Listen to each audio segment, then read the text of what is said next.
გამარჯობათ ზვირფასო რადიო მსმენელებო და ტელემაყურებლებო, მე დიდი სიამოვნებით კიდევ ერთხელ მინდა მოგილოცოთ აღდგომის ბრწყინვალე დღესასწაული, ქრისტე აღდგა. ძალიან დიდი პატივია ჩემთვის, რომ ჩვენ ვაგრძელებთ აი ამ გადაცემას, ჩინურ პანორამას და ჩვენ ვაცნობთ ჩვენ საზოგადოებას ქართულ ჩინურ ურთიერთობას, ჩინეთში მიმდინარე სხვადასხვა პროსპექტს და მოყავს საინტერესო სტუმრები. დიდი მადლობა იმისათვის, რომ თქვენ უყურებთ ჩვენ გადაცემებს.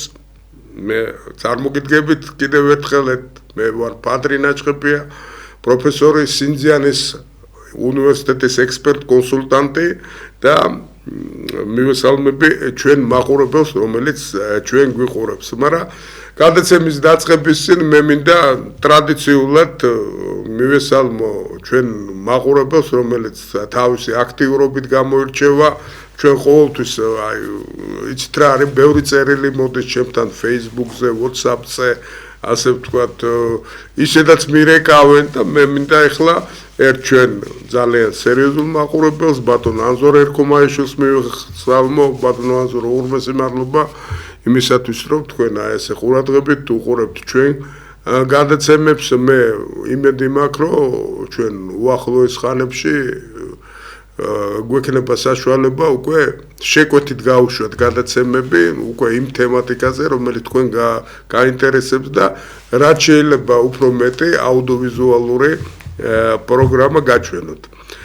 ეხლა დღევანდელ გადაცემაზე ძვირფასო ტელემაყურებლებო და რადიო მსმენელებო, რასაკვირველია გადაცემის წამყვანისთვის ყველა გადაცემა ძვირფასია, მაგრამ ამ შემთხვევაში, როცა შენთან გადაცემაში არის კოლეგა, თანაც საკმაოდ ესეთი ხარიზმატული პიროვნება, რომელიც ძალიან ბევრს აკეთებს არა მარტო სპორტისთვის, არამედ მთლიანად საქართველოსთვის, ეს ძალიან დიდი პატივია ჩემთვის პირველ რიგში, როგორც ჟურნალისტისთვის. კოლეგა ეს ადამიანი, ვინც ტელეკომპანია ობიექტივს უყურებს და საერთოდ ქართულ სპორტს აკვირდება, არის ბატონი თენგიზ პაჭკორია, ჩვენი საქართველოს დამსახურებული ჟურნალისტი, ეს დიდი სტაჟით, ადამიანი, რომელიც იცით ხმალამოღებული ქართულ სპორტთან ერთად იცავს ჩვენ საქართველოს თავისი ვიზიტებით მრავალ ქვეყანაში. ბატონი თვითონ მოყვება დღევანდელ გადაცემაში, ბატონი თენგიზი არის მონაწილე ძალიან ბევრი ამ 10 წლეულობის განმავლობაში სპორტიული ღონისძიებების, მათ შორის ისეთ უნიკალურ სპორტულ ღონისძიებაში აქვს მიღებული, როგორიც არის კოვიდის დროს ჩინეთის ოლიმპიადა. ძალიან ბევრ საინტერესო რაღაცებს მოგვიყვება, მაგრამ ჩემი რეკლამარისთვის უნდა ბატონ თენგიზ პაჭკორიას იქიდან გამომდინარე, რომ იცით როგორ იყო ახლა ბატონ თენგიზ მიხავს გადაცემა იგივე ობიექტივზე, მაგრამ ჩემი დაჟინებული მოთხოვნით მე ვთხოვე მას დაუშვათ ჩინური ასპექტით ელაპარაკა, იმიტომ რომ ინფორმაცია აქვს ძალიან დიდი და ძალიან ბევრი და უღრმესი მადლობა მას შეეძლო ცალკე გაიკეთებინა რასაკვირველია ეს და ჩემი კოლეგიალობა გამოიჩინა და დიდი სიამოვნებით გადაწყვიტა ეს ყველაფერი ჩემ ეთერში მოიყვა.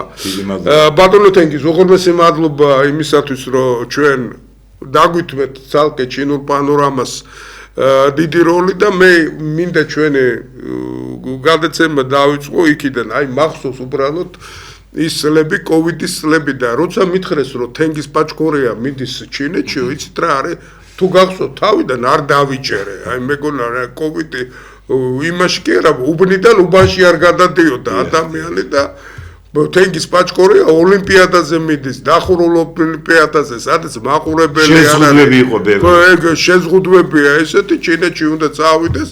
ნუ ეს მეორე საკითხია და არ ვეკითხებოდე. სხვათა შორის აქაური საზოგადოება ლაპარაკობდა, როგორ მოახერხა ბატონ თენგიზმა, მაგრამ საერთაშორისო ინსტიტუციებში სპორტიულში ბატონ თენგიზ აქვს ვებერთელა ავტორიტეტი, ამის მე მოწმე ვარ და სინამდვილეში თქვენიც ეს დიდი ინსტიტუციები, აი ჩვენ ალბათ თავის სამოსით უკვე რაღაც გადაცემები რომ მიდის ჩემპიონატები მსოფლიოში ბატონ თენგის კამერა ვერაცდება ჩვენ რომ ხედავთ მას ეკრანზე რომ ხედავ 1000 კაციდან თავისუფლად აღმოაჩენ ამ იმას ასე რომ ბატონ თენგის აბა ეხლა მე ძალიან ბევრი ვილაპარაკეთ რაც ეკროლეა ტელემაყურებელი ალბათ ფიქრობს ეს ნაჭყებია რამდენს ლაპარაკობსო და დაუთმოთ დრო.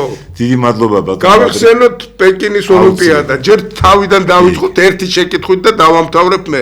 საერთოდ რამდენ ოლიმპიადაზე ყოფილხარ თქვენ?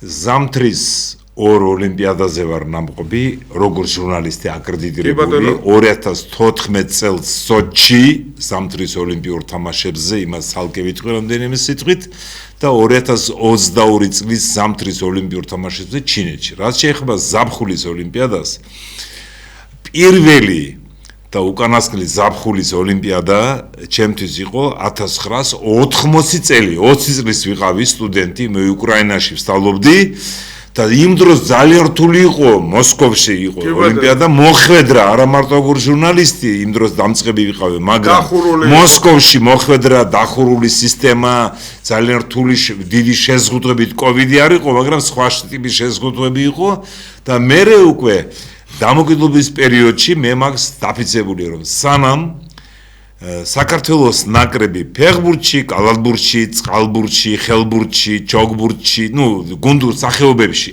არ მოხდა სათამაშო სახეობებში არ მოხდება ზაფხულის ოლიმპიადაზე, მე ზაფხულის ოლიმპიადაზე არ წავალ და ახლოს ვიყავით რამდენიმეჯერ რომ მოხვედრილიყავით იგივე კალათბურთში, იგივე ფეხბურთში. კი, ახლოს ერთი ნაბიჯი იყო ის და მაგრამ ვერ მოხდი და ალბათ მოვესწრები ბატონო ბადრი იმ დროს. აუცილებლად. როცა ზაფხულის ოლიმპიადაზე ჩვენი გუნდური სათამაშო ნაკრები გავა და იქ აუცილებლად წავალ. კი ბატონო, ეხლა დავუბრუნდეთ იმ წლებს, კოვიდის წლებს. საერთოდ მოდით დავიწყოთ სხვათა შორის ამ სოჩის ოლიმპიადაზე, ეხლა მე როგორც წამყვანმა გავყავი სამ ეტაპად და ბოლო ეტაპზე აუცილებლად შეგეკითხებით.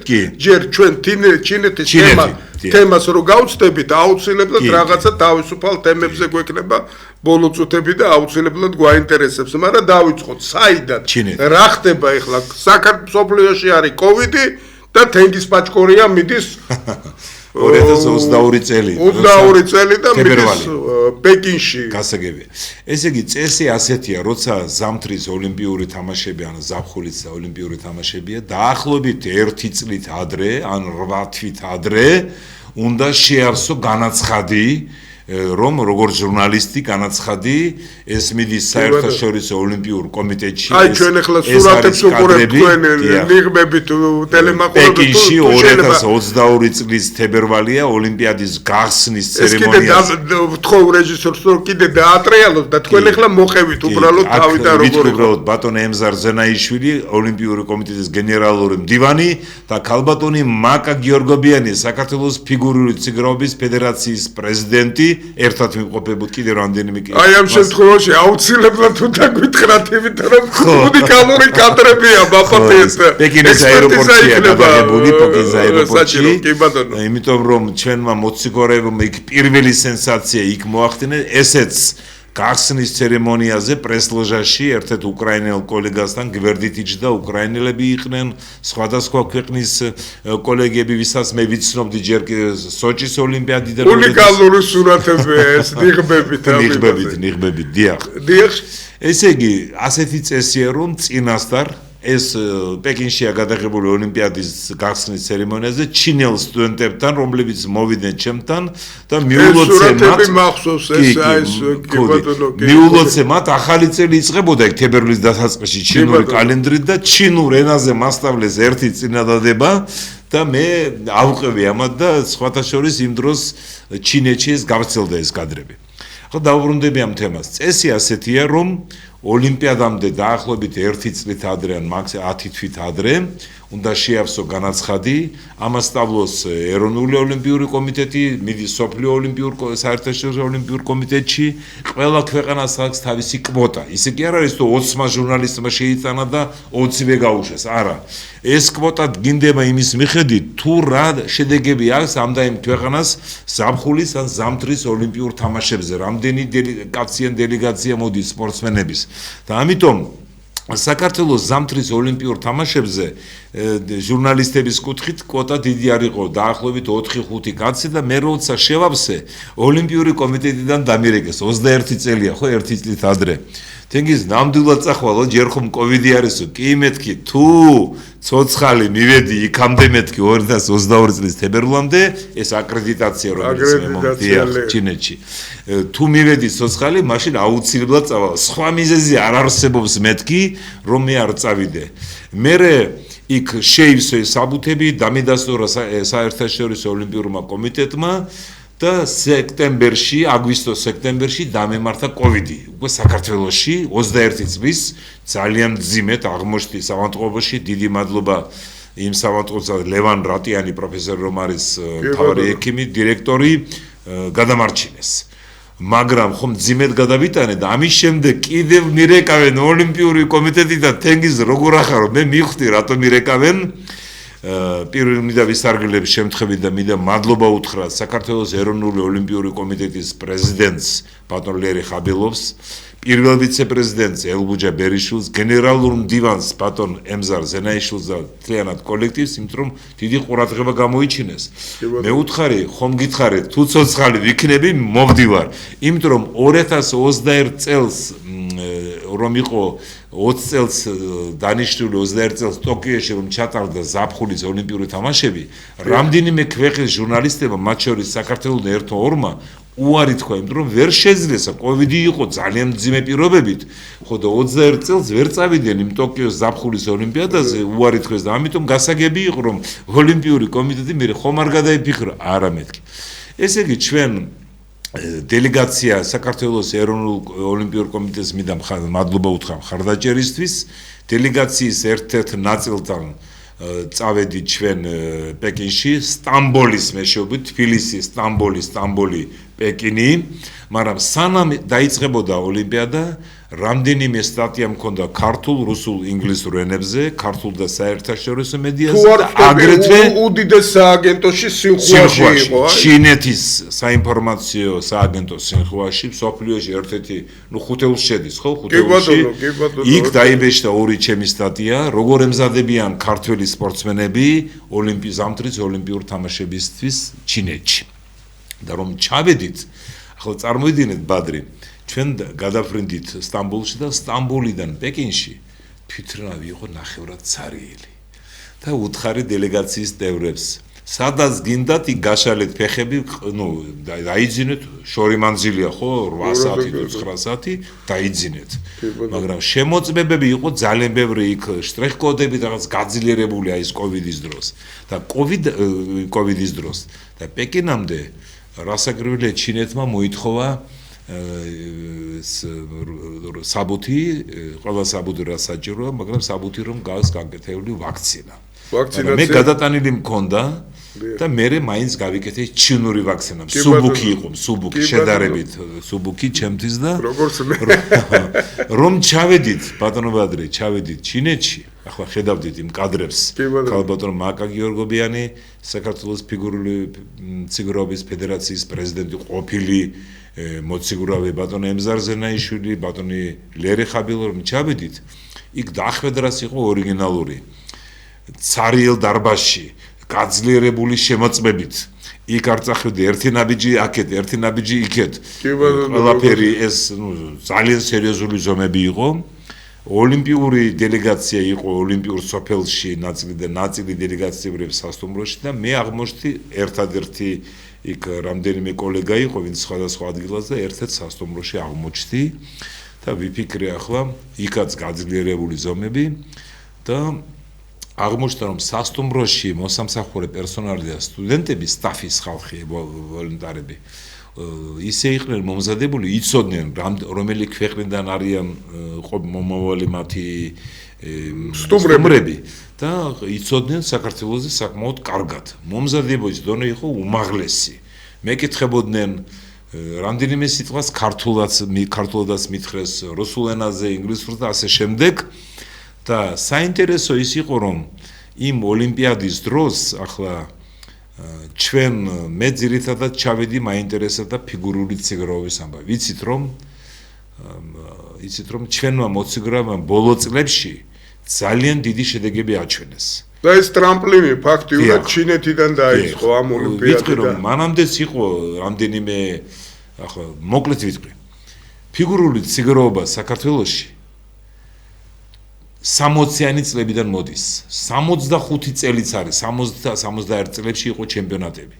64-ში, 62 წლის წინ აშენდა ის პატარა არენა, რომელიც ძველი სპორტის სახლის უკან არის. ვასილი ჟამანაძეს ხარდაჭერით მე დავდიოდი ბავშვობისას პირველი მიყვანეს, მაშინ იყო ესეთი ჟუკი და სპეციალურად ჩამოდიოდა თბილისში, რომ აი ბავშვები შეემოწმებინა და კი, იქ იყო ედუარდ პლინერი, გარდაიცვალა ის კაცი, რომელმაც ბევრი სპორტსმენი და მწვრთნელი მოამზადა, ვალენტინა რეტივიხი, მერე ქართველი, ახლა მწვრთნელები არ დავიწყებ გვარები ჩამოთვლა, შეგიძლიათ დაგუგლოთ ჩემი გვარი, მერე ფიგურული ციგროვება, ინგლისურად, რუსულად, ქართულად გამოჩნდება ყველაფერი, დიდი ისტორია აქვს, მაგრამ აი ეს განსაკუთრებით ბოლო 10-14 წელი მანამდე გახსოვთ ელენე გედევანიშვილის წარმატებული გამოსვლები 2000-იან ოლიმპიადებზე, ევროპის ჩემპიონატებზე, მაგრამ ქალბატონ მაკა გიორგობიანი, რომელიც იყო მოციგურავი და 2010 წლიდან არის ფიგურული ციგროვების ფედერაციის პრეზიდენტი, მან დიდი როლი ითამაშა როგორც მენეჯერმა, როგორც ორგანიზატორმა სპორტსმენების მოძებნაში. სად ვეძებდით? იმ დროს ხომ არ იყო ყინულის არენა, ახლა გვაქვს არენა ოლიმპიურ პარკში, იცით, სტანდარტული არენა, გვაქვს ბათუმშიც და ქალბატონ მაკა იმ დროს მოახერხა ბევრ სხვა ქვეყანაში, არა მარტო რუსეთში, სხვაგანაც, სადაც იყვნენ ქართული წარმოშობის, იგივე ლატვიაში ალინა ურუშაძე იქ მოძებნა, ქართული წარმოშობის, ქართული გვარის, ან დედით, ან ბებიით, ან ბაბუით, ვისაც ჰქონდა ქართული ფესვები, ყველა მოძებნა, ყველას მოახერხა, რასაკვირველია, ეხმარებოდნენ სხვადასხვა ადამიანები, მათ შორის აქად და უცხოეთში, მაგრამ ამ პროცესში ძალიან დიდი როლი ითამაშა ქალბატონ მაკა გიორგობიანმა და იგივე აღნიშნა ლუკა ბერულავა, რომელმაც წელს ანასტასია მეტიოლკინასთან ერთად ევროპის ჩემპიონი გახდა იანვარში, თებერვალში ზამთრის ოლიმპიადაზე მილანში ვიცე-ჩემპიონი და მარტში მსოფლიო ჩემპიონატზე ვიცე-ჩემპიონი. 2022 წელს ჩინეთში ოლიმპიადაზე ბერულავა იყო, მაგრამ იმ დროს სხვა მეწყვილე ყავდა, კარინა საფე, სხვა მეწყვილე მეტიოლკინა 23 წლიდან არის მისი მეწყვილე. თავიდან მას ყავდა ბუტაევა, მერე საფინა და მინდა გითხრათ, რომ ის ლუკა ბერულავა ხომ სოხუმელია წარმოშობით, დაიბადა, გაიზარდა რუსეთში, სადაც აღმოჩნდა მისი შობლები, მისი დედა, მამა სოხუმელები არიან. ბაბუა, ბებია ორივე მხრიდან სოხუმში ცხოვრობდნენ 93 წლამდე, რუსეთ-საქართველოს ომის დაწყებამდე. მერე აღმოჩნდნენ რუსეთში და იქ დაიბადა, მაგრამ ისე გაზარდა ოჯახმა, ის მოსკოვში იყო, პეტერბურგში, პერმში, რომ ქართულად გაზარდეს, ქართული არაჩვეულებრივად იცის, მეგრულიც იცის და რაც თავარია, როცა 2019 წლიდან ლუკა არის საქართველოს ნაკრების წევრი. სხვა ქვეყნის სახელით ის არ გამოდიოდა. ახლა 23 წლისაა. 23 წლის ნოემბერში გახდება 24 წლის. და 16-17 წლის ასაკში, როცა მაკა გიორგობიანმა გაიგო ამ პერსპექტიულ ბიჭზე, ჭაბუკზე, ყველაფერი მოახერხა კანონის ჩარჩოებში, მაგრამ დიპლომატიით, ლავირებით, ყველაფერი რომ და იოლი არ არის, იცით, იმ ქვეყნის ფედერაციამ უნდა მოგცეს ნებართვა, რომ ის სპორტსმენი შენი დროშით რომ გამოიყვანო, 2019 წლიდან გამოდის ლუკა საქართველოს სახელით. რაც შეეხება მეტიოლკინას, ანუ 20 წლიდან გამოდის საქართველოს სახელი, ვიმეორებ 2020 წლიდან და არა 22-ის, 20, მაგრამ სხვა მეწყვილე ყავდა იმ დროს, დანიელ პარკმანი, იგივე ანასტასია გუბანოვა, რომელიც იყო პეკინშიც იყო და ლუკა ბერულავაც იყო. ისიც 2020 წლიდან გამოდის საქართველოს სახელით. და მინდა გითხრათ რომ იგივე ოლიმპიადაზე პეკინში ჩვენმა ნაკრებმა მოციგურათა ნაკრებმა ფანტასტიკური შედეგი დადო. გავიხავით მე-5 მე-6 ადგილი. 2020 ჯერ თვითონ სენსაცია იყო რომ ათეულში მოხვდით 10 გუნდურებში და მერე უკვე მე-5 მე-6 ადგილი და მოხდა აქ საინტერესო ეპიზოდი. მე-5 მე-6 ადგილი როდოდ გაიყო და ტექნიკური პარამეტრებით მე-5 მიანიჭეს ჩინეთს და მე-6 საქართველოს. მე იმ სასტუმროში ცხოვრობ.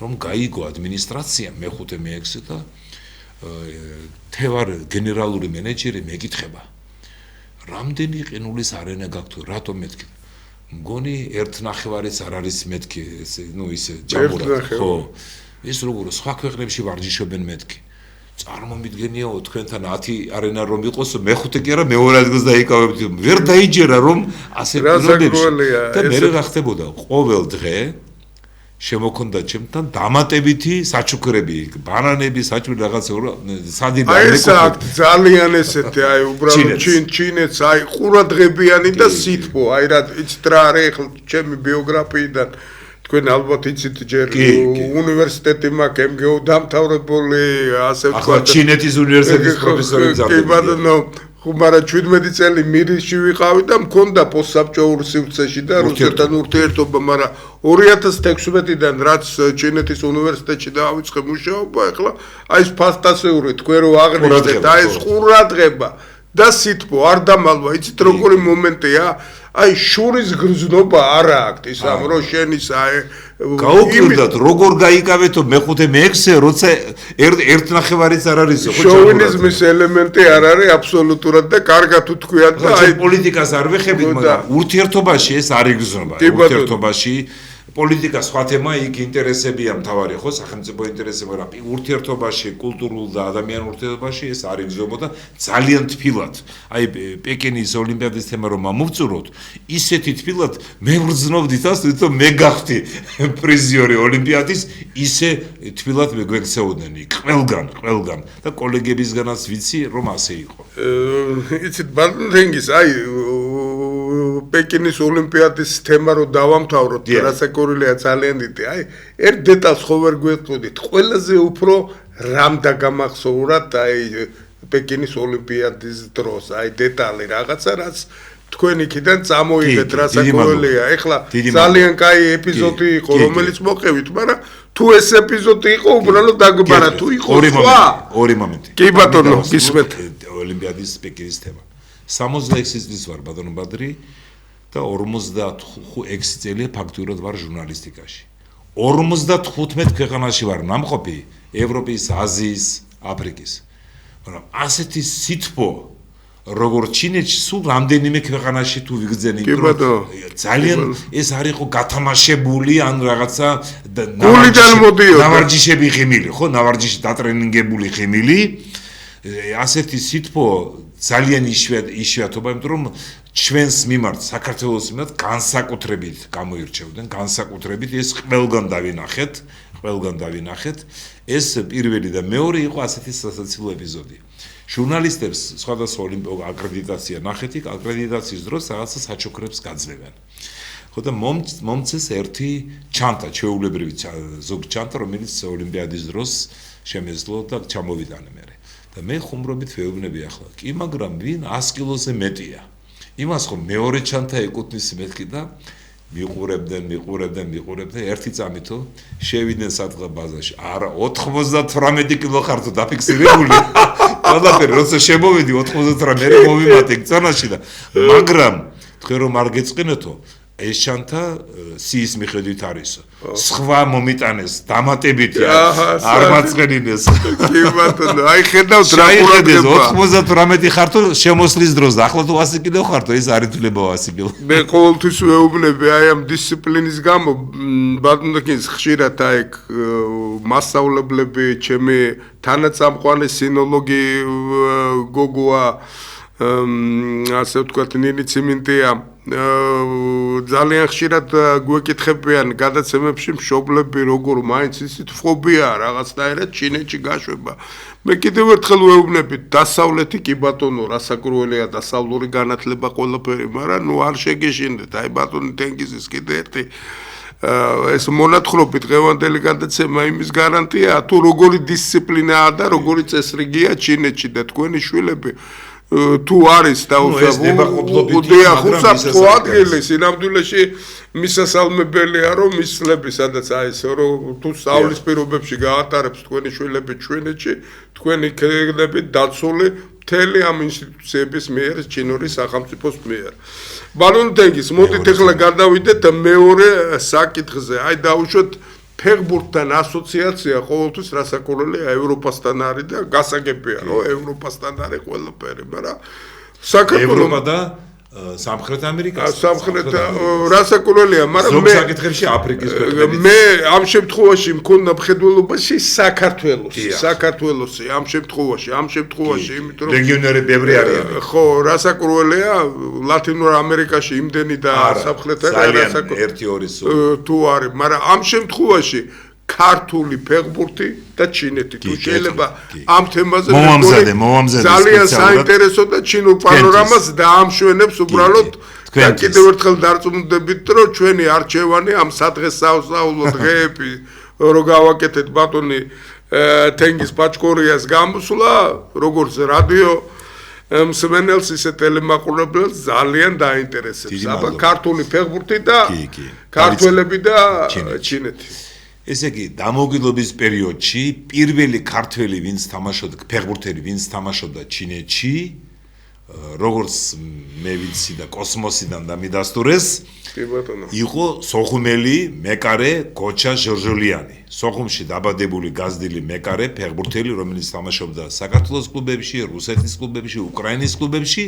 და პეტერბურგის გუნდში რომ იყო 14 წელს 95 წელს აღმოჩნდა ჩინეთში აღმოჩნდა შანხაის კლუბში გახდა ჩინეთის ჩემპიონი ის არის ერთადერთი ქართველი ფეხბურთელი პირველი ქართველი ფეხბურთელი ის გახდა ჩინეთის ჩემპიონი აღიარეს ჩინეთის საუკეთესო მეკარედ იმ სეზონში ერთადერთია უბრალოდ ვინც ახლა გამოჩნდება კადრებში რამდენიმე ვიდეო მასალა სადაც გოჩა ჟორჟოლიანის თამაშების კადრები არის ორი სეზონი თამაშობდა ხედავთ ეს არის გოჩა ჟორჟოლიანი ჩინეთში მისი თამაში 95-16 წლებში კი ბატონო და მინდა გითხრათ რომ ის აღმოჩნდა ჩინეთში ორი სეზონი ითამაშა შანხაის შენხუაში აზიის ჩემპიონთა ლიგაშიც ითამაშა საკმაოდ კარგად თამაშობდნენ და ერთი თამაში არის მისი მილანის გუნდთან ითამაშენ ამხანაგური თამაში და იმისე დონეზე ითამაშა იმ დროს არ იყო ასეთი საშუალება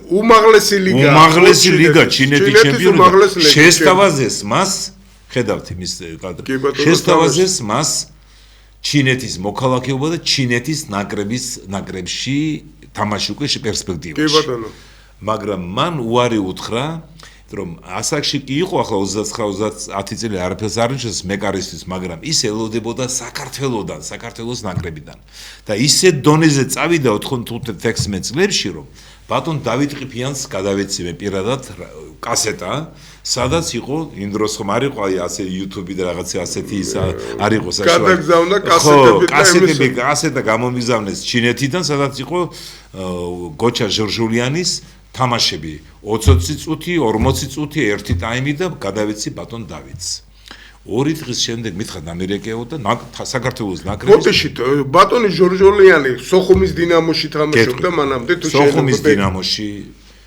მერე თამაშობდა როსტოვის გუნდში მერე დაბრუნდა სოხუმის დინამოში სოხუმის ცხუმში თამაშობდა 90-91-12 წლებში მერე თამაშობდა უკრაინის გუნდში შემპეტოვკა მერე პეტერბურგში და მერე ჩინეთში დაბრუნდა პეტერბურგიდან წავიდა ხო და დაუბრუნდები ხო ბატონს დავით ყიფიანი ჩვენი ლეგენდარული ფეხბურთელი 97 წელს გეუბნებით ახლა იყო საქართველოს ეროვნული ნაკრების მთავარი წვლილი 97 წელია და როცა გადავეცი ეს კასეტა მითხრა რომ ორი დღის შემდეგ დამერეკო ზეპირად ვიცი ახლა მისი სახლის ტელეფონი ბატონ დავით ყიფიანი ჩემთვის საყვარელი ლეგენდა მაესტრო და ორი დღის შემდეგ რომ დაურეკე მითხრა ნახეო თენგო მისი თამაშებიო და ძალიან მე ვიცი ეს გვარი აქ ხომ თამაშობდო მაგრამ მოუმატაო და ვაპირებო გაფართოებულ სიაში მის გამოძახებას ნაკრებში და გავიდა 1-2 თვე რაღაც ამხანაგური მატჩი იყო და გამოაცხადა რომ ვაპირებ მის გამოცხადებას თვალყურს ვადენებ მის თამაშს ჩინეთში რომ ნახა კასეტები 2 თუ 3 მატჩის კასეტა მქონდა, მაგრამ ისე მოხდა რომ გოჩა მიიღო სერიოზული ტრავმა მიიღო და ვერ მოახერხა ჩამოსვლა, მერე გამოტობა სხვა გუნდში გადავიდა. ის შანხაიში ხუა ჩემპიონი რომ გახდა, ის ჩემპიონი მეორე წელს გახდა ვიცე-ჩემპიონი, მაგრამ ვიცე-ჩემპიონობა ჩათვალეთ სულ შედეგად. ამიტომ ძნელი წავიდა, ეს გაყო თავისთავად სხვა გუნდში წავიდა, ერთი სეზონი კიდევ ითამაშა. იმ პერიოდში ახლა გოჩა ჟორჟელიანის კადრებს ხედავთ, ხო? და მერე მიატოვა მან ფეხბურთი, ფაქტურად ერთი წელი. აი პატარა კადრებია, მაგრამ ჩანს პროფესიონალი. მე მგონი თუ თლიანად ეკრანზე გაუშვებენ, შეიძლება აღმოჩნდეს, ხო, ეს გოჩა, ხო, გოჩა. ხო და ესე იგი 1-2 წელიწადში მიატოვა მან თამაში და მერე გახდა მწვრთნელი, ახლა ძნელად მუშაობს. გოჩა ჟორჟელიანის გარდა ბატონო ბადრი ჩინეთში თამაშობდა კიდევ ერთი სოხუმელი სოსო მალანია ერთი სეზონი თამაშა. ეს რომელ წლებში? იმ პერიოდში, დაახლოებით იმ პერიოდში ერთი სეზონი თამაშა. შემდეგ მინდა გითხრათ რომ გაგრილი გიორგი ჩიხრაძე, რომელიც საქართველოს ეროვნულ ნაკრებშიც იყო, ის 90-იანი წლების ბოლოს თამაშობდა ჩინეთში ახრიკ ცვეიბასთან ერთად. გუდაუთელ ახრიკ ცვეიბასთან, რომელიც თბილისის დინამოში იყო, მერე კიევის დინამოში, მოსკოვში და ასე შემდეგ. ერთი სეზონი თამაშობდა და ბრინჯაოს პრიზიორები გახდნენ ახრიკ ცვეიბა და გიორგი ჩიხრაძე. კიდევ რამდენიმე ქართველი თამაშობდა, ყველა გვარებზე ვერ ჩამოვთვლი და ბოლო 2 სეზონი თამაშობს ვატო ყაზაიშვილი, ისიც საქართველოს ნაკრების ყოფილი ფეხბურთელი, რომელიც ბოლო 2 წელს კარგად ლამაზად ოსტატურად შედეგიანად თამაშობს ჩინეთში და ჩინეთის პრესა მას აღწევს უთმობს ძალიან დიდ ყურადღებას. ეს მაგრამ ჩემპიონი მარტო ბატონი ჟორჟოლიანი. ეს ჟორჟოლიანი არის იმ პერიოდში, ჩინეთშია გადაღებული ეს კადრები, ჩინეთში. სხვათა შორის იცის ჩინური, შანხაის დიალექტი იცის უბრალოდ. როცა მე ურეკავდი იმ დროს ხომ არ იყო არც მესენჯერი, არც სკაიპი იყო იმ დროს, ურეკავდი ტელეფონით და ამერიკავდა გოჩა. და მეგრულად შემეკითხებოდა სვანურის ცოტა, მაგრამ მარტო ვარო მე მეგრელი, როგორ მეთქი, მარტო როგორ მეუღლეს ხომ იქ ყავს მეთქი და მეუღლეს იშვიათად სულ შეკრებებზე ვართო, სულ შეკრებებზე და ისეთი დატვირთები ჰქონდათ იქ. გეტყვით ახლა, მითხრა რომ მე არ გამიჭირდა, მაგრამ ფეხბურთელები ვინ წავიდნენ ფიზიკურ მომზადებას ძალიან უნორმალ დიდ ყურადღებას აქცევდნენ და ყველა ვერ უძლებდა ასეთ მოთხოვნებს. ეს ერთ-ერთი პატარა ნაკლი ითვლება, იმიტომ რომ მარტო ფიზიკურ მომზადებაზე მერე ჩინეთში შეცვალეს ეს მიდგომა და უფრო ტექნიკურზეც მიაქციეს ყურადღება. ფიზიკურ მომზადება ძლიერი აქვს, მაგრამ მერე ტექნიკურზეც შეთავსება დაიწყეს ჩინეთში. და ჩინეთის ფეხბურთს ახლა აზიის ჩემპიონატებში და საერთაშორისო არენაზე მე არ ვიტყვი ახლა ისეთი შედეგი როგორც იაპონიას ჰქონდა, მაგრამ საკმაოდ დიდ ყურადღებას აქცევენ, კაცო, აქცევენ ყურადღებას. აი, ვიცით რა არის, შეკითხვა მქონდა რასაკურველია დღესაც უბრალოდ რასაკურველია იქიდან გამომდინარე, რომ ერთ-ერთ პერიოდში მე ვიცი რომ მესის გადმოყვანა უნდა და ერთ-ერთი ჩინეთის გუნდი და საკმაოდ სოლიდურ უდიდეს სიტყვა სოლიდური არ არის ეგ მესისთან დაკავშირებით არის ფანტასტიკური შეთავაზება მე ზუსტად ვერ გეტყვით, მაგრამ ფაქტია რომ მაგ 100 მილიონზე მეტი იყო, რამოდენიმე 100 მილიონზე დაიწერა მაგ დროს. მაგრამ ამ შემთხვევაში მაინც პატარა თქვენებური ის მაინტერესებს რაღაცა გარღვევა იქნება თქვენ როგორ გონიათ ჩინეთი, იმიტომ რომ ჯერჯერობით ასე ვთქვათ ძალიან დიდი შედეგები არ აქვს. არ არის ჯერჯერობით ყველაფერი, მაგრამ დაუშვათ ისეთი შედეგი როგორიც იაპონიას აქ, კორეას, სამხრეთ კორეას აქ ზოგჯერ ჩრდილოეთ კორეას წაიფრთხილებს ზოგიერთ მატჩში, უბრალოდ ზოგიერთ მატჩში. ну ალბათ დაიდება ეს შედეგი, იმიტომ რომ ხომ გითხარით, ჯერ ფიზიკური მერე ტექნიკური ორივე შეთავსებაა საჭირო. ისიც არის საჭირო, ისიც და დარწმუნებული ვარ, რომ ჩინეთის ფეხბურთი და ჩინეთის ნაკრები უახლოესი 10 წლის განმავლობაში აუცილებლად დადებენ სერიოზულ შედეგს, სერიოზულ ყურადღებას სახელმწიფო ეხმარება. ძალიან საინტერესო პროგნოზია ძვირფასო ტელემაყურებლობა. მე მოესწრები ალბათ. მსმენელებო სინამდვილეში. და ჩამეთვლება მე ხო ბადურ. რასაკურველია, თქვენი ყველაფერი იწერება ჩვენი გადაცემები და ისტორიას რჩება და დავიმახსოვროთ დღევანდელი დღე აღდგომის პირველი კვირა 2026 წლის და მე მგონი სერიოზული განაცხადია. მე ჩემ ჩინელ კოლეგებსაც ვეთქვი. შეატყობინეთ, კი. რა, ამ ეს გადაცემები ჩინურ ენაზე ითარგმნება, იცით, უსმენენ ჩინელები, ძალიან დიდი. კლუბურ დონეზე უფრო დიდი შედეგებია, რომ ლეგიონერები ბევრი შეიძლება და ეროვნულ ნაკრებში იქ ნატურალიზაცია უფრო სხვა პროცესია. რასაკურველია, თანაც სპეციფიური ნატურალიზაცია, იქ ყველას ესე არ მიადგებიან და ყველას ასე ვთქვათ, როგორც გვარს არ დავასახელებ და ქვეყანას არ დავახელებ. ჟორჟორიანს შესთავაზეს უარი უთხრა, იმიტომ რომ საუკეთესო მეკარედ აღიარეს 95-ში, მაგრამ ის ელოდებოდა საქართველოს ნაკრებს და მადლობა უთხრა და ბოდიში, მაგრამ საუკეთესო მეკარე ჩინეთის ეს ხუმრობა არ არის. რას ლაპარაკობთ? ეს ძალიან სერიოზული ფაქტია და ძალიან დიდი მადლობა, რომ ამ ბატონზე თქვენ გითხარით ამ ჩვენ პოპულარულზე და თქვენ მინდა ალბათ ჩემი ტელემაყურებელი და რადიო მსმენელი დამიჭერს ამ ხარში, გთხოვოთ უბრალოდ პროტექცია იმასთან დაკავშირებით, რომ ჩვენ დავპატიჟოთ გვისმენს ალბათ ბატონი ჟორჟოლიანი. მაისის თვეში ალბათ, მაისის თვეში ჩვენთან გადაცემაში ჩინური პანორამა. იმიტომ რომ ჩვენ ციკლ სპორტი ჩინეთში ვაგრძელებთ და თქვენი იქნებით ამ ციკლის მთავარი კონსულტანტი. დიდი მადლობა, დიდი მადლობა. მოდით ახლა დრო ცოტა გვაქვს ერთი თემა. კი, ახლა აუცილებლად ისე რომ არ გავიდეთ, თემა ზოგადად ფეხბურთით ხო არ განისაზღვრება. ძალიან მოკლედ დროის რაცა გვაქვს, რასაკურველია, აი სხვა სპორტთან დაკავშირებით ქართველების მონაწილეობა. ჩინეთ-საქართველოს ურთიერთობა სპორტის სფეროში, სხვადასხვა სფეროში არის, ახლა ისინი უფრო აზიის ჩემპიონატებში, აზიის ლიგაში, მაგრამ სოფლიო ჩემპიონატებზე ურთიერთობა არის სხვადასხვა ასაკობრივებში, მაგრამ ერთი საინტერესო ფაქტი. მაისის დასაწყისში ჩინეთში, პეკინში გაიმართება მსოფლიო თასი წყალში ხტომაში. საქართველოს სპორტსმენებმა წყალში ხტომაში ბოლო წლები ბატონ ირაკლი ბართაიას ხელმძღვანელობით დიდი შედეგები დადეს. ბევრი ცნელია, მაგრამ ირაკლი ბართაია კურირებს, ხელმძღვანელობს ამ მიმართულებას საქართველოს საწყლოსნო სპორტის სახეობათა ფედერაციაში. თქვენ ხედავთ ახლა ბატონ ჯანდურიას, რომელიც არის საერთაშორისო კატეგორიის მსაჯი, ის მან ბოლო წლებში დიდი მიღწევები აქვს წყალში ხტომაში და მაისის დასაწყისში არის მოწვეული მსოფლიო თასის გათამაშებაზე პეკინში, სადაც იქნება როგორც საერთაშორისო მსაჯი და ის უმიზნებს ეს შესაბამისი ტურნირები უნდა გაიაროს, რომ 28 წელს მოხდეს ოლიმპიურ თამაშებზე ლოს-ანჯელესში, რომ ამ სახეობაში იყოს. ეს სერიოზული დიდი მიღწევა იქნება. ხედავთ ახლა ეს პეკინში გაიმართება მსოფლიო თასი. რასაკურველია, ესე ძალიან დიდი მიღწევაა ჩვენ მსაჯობა, უბრალოდ არავითარ შემთხვევაში არ უნდა ვაგდოთ იმიდან სპორტიული მიღწევებიდან. ქართველი მსაჯები საკმაოდ ცნობილები არიან და წყალში ხტომაში ახლა მე ვურჩევ ყველას, ვინც გიყურებს, არის სპეციალური გვერდი Facebook-ით წყალში ხტომა. იქ ყველაფერი იდება, მათ შორის ამ მსაჯზე, ირაკლი ბართაია, ჩვენ სპორტსმენებზე, რომლებმაც ბოლო წლებში ახლას ტურნირებზე არიან გერმანიაში, დიდი შედეგები დადეს, დიდი შედეგები და მსაჯების გასვლა საერთაშორისო არენაზე არა მარტო აღიარება შენი ქვეყნის, არამედ მსაჯების იქ ყოფნას აქვს დიდი მნიშვნელობა რა კუთხით.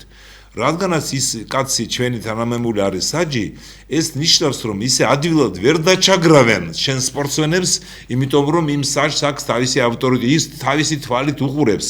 იქ არის კოლეგიალური ურთიერთობა, რომ შენ არ უნდა დაჩაგრო ქულებით იმით, ხომ გესმით ახლა რა ხდება, როცა საჯებზე ბევრია დამოკიდებული მათ ავტორიტეტზე და ეს დიდი მიღწევა საჯების დონეზე საერთაშორისო არენაზე გასვლა და ის მაისის დასაწყისში იქნება და როცა დაბრუნდება თუ მოხერხდება მე ვეთქვი ბატონს რომ თქვენთან გადაცემაში თუ დაგჭირდებათ აუცილებლად შტაბ-ჩტილებები ახალი შტაბ-ჩტილებები რასაკურველია ახალი შტაბ-ჩტილებები და უბრალოდ ეს ქართველი მსაჯის მონაწილეობა ამ ვებერთელა ტურნირზე ძალიან სერიოზული ნაბიჯია, რომელიც ჩინეთის სახალხო რესპუბლიკაში იქნება, ეს აი ჩინურ პანორამა სახელით ჩვენი გადაცემის ულოცავ ჩვენ სპორტიულ საზოგადოებას, იმიტომ რომ იცით რა შეა საქმე, აი ეს გარღვევები რო არის რაღაც გარკვეულ სპორტში, ეს ძალიან სასიამოვნოა, მაგრამ თქვენ ძალიან სწორად მიაქციეთ ყურადღება, რომ მსაჯის ინსტიტუცია სპორტში და ქვეყნებისთვის უფრო დიდ ავტორიტეტს წევს ზოგადად ქართულ სპორტს. აღიარების ძალიან თავისებური მაღალი სპეციფიური ის არის, სპეციფიური ისა. ეხლა კიდე სხვა სპორტთან დაკავშირებით ხო არა ეხლა ამ შემთხვევაში არ გადავღლით მაყურებელს სოჩის ოლიმპიადა თქვით რა დაუბრუნდით. შეიძლება ეხლა ჩვენ რაღაც დრო დაგვრჩა მე უბრალოდ ჯერ ჩინეთის თემა რო შევაჯამო აი ამ იმასთან მინდა აი თქვენ ეხლა ჩინეთთან და რო იყავით უბრალოდ აი ამ ძალიან თბილად ისაუბრეთ ჩინელ ხალხზე, ჩინელ ერზე იმ პირობებში აი დაუშვეთ ჩინეთში რო იყავით აი ამ კოვიდის პირობებში იყო თუ არა რაც თქვენთვის გაუგებარი იყო დაუშვათ აი ამ შემთხვევაში მოდით ესეთ კონსერვატიული მიდგომა ზედმეტი ხო არ იყო სადმე დაუშვათ აი ახლა მე გეტყვი აი ესაც სადმე თუ მივემგზავრები თუ არ ვიცი იმ ქვეყნის ისტორია ტრადიციები სპეციალურად ვემზადები ამისთვის. როცა არ იყო ინტერნეტი, ბიბლიოთეკის მეშვეობი და ან ძველი ბაგაჟიდან, ან შენი წიგნებიდან, ან შეხვდებოდი ისეთ ხალხს, ვინც ნამყოფი იყო.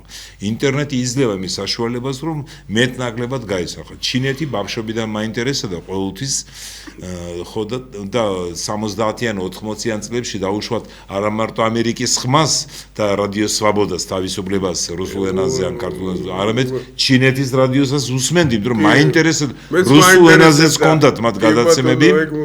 ხო, ამიტომ ჩინეთის რადიო მე ყოველთვის ის სხვათა შორის ისე აქტიურად არ იყო ჩახშობა მისი მეტნაკლებად ისმოდა. კი, ახლა საბჭოთა კავშირზე ჩინეთი არ იყვნენ კარგ ურთიერთობაში 80-იან 70-იან წლებში, მაგრამ ჯამურად მაინტერესებდა. ისეთი რამე ჩემთვის გაუგებარი, რომ კოვიდის დროს, ბევრი სიარულის დროს არ იყო, ცოტა შეზღუდული ვიყავით სასტუმრო, არენა ავტობუსით, მეტი არცად არ შეიძლება და ვინც დარღვე იმავე წუთში დეპორტი გაუკეთეს რამდენიმე კოლეგას, როგორც მე ვიცი, სასტუმრო, არენა სასტუმრო და ერთი-ორ თუ შეხვიდოდი ახლოს სავაჭრო ცენტრში, მაგრამ ისეთი გაუგებრობა და რაღაცა ჩემთვის ახლა მიუღებელი ჯერ ერთი ყოველთვის უნდა უყურო იმას, ძალიან დისციპლინირებული, ძალიან თბილი, ყურადღებიანი ხალხი, ეს მარტო ნავარჯიშებიდან არ მოდის ეს სქემა არის ასეთი, რომ ასეთი წესი ცხოვრობენ. ახლა ბევრი არ მიგზავრია 5-6 დღე ვიყავი სუფთად პეკინში, მე ცოტა ადრე წამოვედი, დანარჩენები დარჩნენ, ბოლომდე მე სხვა გეგმები მქონდა, სხვა უნდა წავსულიყავი, მაგრამ ვფიქრობ, რომ კიდევ მომეცემა საშუალება აღმოჩნდა კოვიდის გარეშე ჩინეთში და დიდი ინტერესით, ჩვენ აუცილებლად აი ამ გადაცემის შემდეგ ალბათ ჩინეთის სახალხო რესპუბლიკის საელჩო მე კიდევ ერთხელ მინდა ხალხი ასე იოლად არ ხდება ეს, მაგრამ უღრმესი მადლობა უთხრა მხარდაჭერისთვის ბატონ ჩოუცი იანს, საგანგებო სრულუფლებიან ელჩს სინამდვილეში აი ამ გადაცემის შემდეგ ალბათ ჩინეთის საელჩო რაღაც ტურს გააკეთებს ჩვენი ჟურნალისტებისთვის პირველ რიგში სპორტის და კულტურის მიმართულებით. კულტურის მიმართულებით და აუცილებლად თქვენ ალბათ პირველ რიგში მეკითხეთ. მოხდებით ამ ტურში. სოჩის ოლიმპიადაზე რომ მითხარით 2014 წელს. მე ცოტა სხვანაირად მინდა ეს საკითხი დავსვა, ძალიან დიდი ბოდიში, იმიტომ რომ სოჩის ოლიმპიადა შეკითხვა ესეთია, თენგის ბაჭკორია იყო 55 ქვეყანაში სხვადასხვა სპორტიულ ღონისძიებაზე. არა მარტო სპორტიულ, მაგრამ ძირითადად სპორტი, კულტურა, რამდენიმე ღონისძიება, რამდენიმე ქვეყანაში ვიყავი, როგორც ჟურნალისტი და სტარტებოდა საერთაშორისო ჟურნალისტური შეხვედრები, პოლიტიკის კონფლიქტების დარგში და ასე შემდეგ. კი ბატონო. აი, სინამდვილეში, აი ამ თქვენი ვიზიტებიდან ყველაზე დატვირთული და მნიშვნელოვანი ალბათ თქვენთვის იყო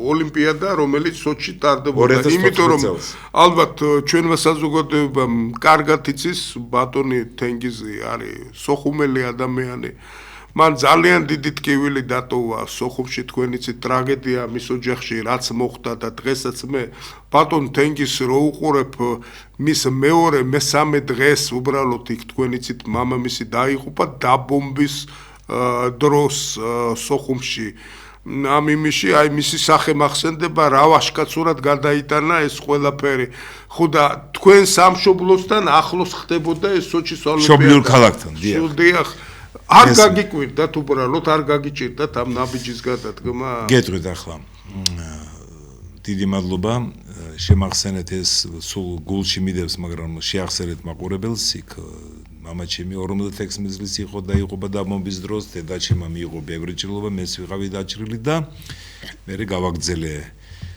ცხოვრება უკვე დევნილობაში რაც შეეხება ოლიმპიადას სოჩში მე ოლიმპიადამდე 1-2 თვით ადრე ტელევიზიით 1-2 თვით ადრე ტელევიზიით თქვი ქართული ტელეარხებით წავა თუ არა ჩვენი ნაკრები იქ იყო კამათი გახსოვთ საზოგადოებრივი წავიდეს თუ არა ხო და მე ვთქვი წავა თუ არა არის მე მაინც მიდივარ მე ჩემი გეგმა მაქვს ჩემი გეგმა იმაში მდებარეობდა რომ სოჩი რომელიც ჩემთვის ძალიან ბავშვობიდან ლამაზი საინტერესო ქალაქი რომელიც 2020 წლის 6 მაისამდე იყო საქართველოს შემადგენლობაში მაგრამ მენშევიკური მთავრობის და ბოლშევიკური საქართველოს მენშევიკური მთავრობის და რუსეთის ბოლშევიკური მთავრობის ხელშეკრულების მიხედვით ჩვენმა მენშევიკურ მთავრობამ სხვა გზა არ იყო დათმო ეს ტერიტორია რომ ის შენარჩუნება ძალიან რთული იყო ალბათ იმიტომ დათმო რომ იფიქრეს რომ მეც არ გააგზელებენ და ის ტერიტორია გადასცეს ფაქტურად, სხვა გზა არ იყო, ხო? რამდენიმე საუკუნე ის ტერიტორია იყო საქართველოს შემადგენლობაში სხვადასხვა პერიოდებში. სოჩი იმიტომ იყო საჭირო, მე მინდოდა იქ ოლიმპიადის დროს ცერემონია იქნებოდა თუ დახურვა, კიდევ ერთხელ დამეფიქსირებინა ჩემი ეკიპირებით, ჩემი ბანერი სოხუმის საქართველოა, ჩემი პირადი, ჩვენი აზრი, ჩვენი ტკივილი, რომ სოხუმის საქართველოა და ეს მოხერხდა ოლიმპიადის გახსნის დროს, იუდრში არის ეს შესაბამისი ინფორმაცია პრეს-ლოჟაში და წინასწარ წავედი ერთი წლით ადრე გავსინჯე, მოვსინჯე, იქ ჩემი თანაკლასელები ცხოვრობენ, მაგრამ არავისთან არ მივსულარ, ვიცოდი რომ მე მათ დაუძახებდნენ, რატომ ჩამოვიდა რისთვის ოლიმპიადის დროსაც, მანამდე მქონდა ურთიერთობა შემდგომში, მაგრამ ეს მოხერხდა პრეს-ლოჟაში რომ ვიჯექით სხვათა შორის იქ გერმანელი, უკრაინელი, იაპონელი, ჩინელი, რუსი ჟურნალისტები იყვნენ, ძალიან კარგად გაიგეს და იმ წუთებიდან დაიწყეს ამის განხილვა, რომ ცერემონიის დროს, როცა საქართველოს ნაკრები გამოდიოდა, ჩემი ბანერი სოხუმის საქართველოა ავწიე და იმავე წუთში უკვე დაიწყო იქ მესენჯერებით, იმით ბევრმა ტელევიზიამ მშვიდობიანი პროტესტი იყო, ეს არ იყო რამე ვინმეს წინააღმდეგ მიმართული, ეს იყო კიდევ ერთხელ ჩემი დაფიქსირება, ჩემი თქმით, რომ სოხუმის საქართველო დარწმუნებული ვარ დადგება საქართველოს მშვიდობიანი გაერთიანების დღე. დიდი მადლობა. ღმერთმა გისმინოთ ძვირფასო ტელემაყურებლებო და რადიო მსმენელებო, კიდევ ერთხელ თქვენი სახელით და ჩემი გადაცემის სახელით უღრმესი მადლობა მინდა გადაუხადო საქართველოს დამსახურებულ ჟურნალისტ და საზოგადო მოღვაწეს ბატონ თენგის პაჭკორიას დღევანდელი ვიზიტისთვის ჩვენ გადაცემაში და ძალიან საინტერესო საუბრისთვის. ბატონო თენგის დიდი იმედი მაქვს და რომ თემას სპორტი ჩინეთში და ჩინო-ქართული ურთიერთობა ყოველთვის თქვენ იქნებით საპატიო სტუმარი. ჩვენ ამით გემშვიდობებით ეთერში იყო გადაცემა ჩინური პანორამა და მე მისი წამყვანი ბადრი ნაჭყებია გემშვიდობებით თქვენ მომავალ შაბათამდე კარგად ზანდებოდეთ მადლობა ყურადღებისთვის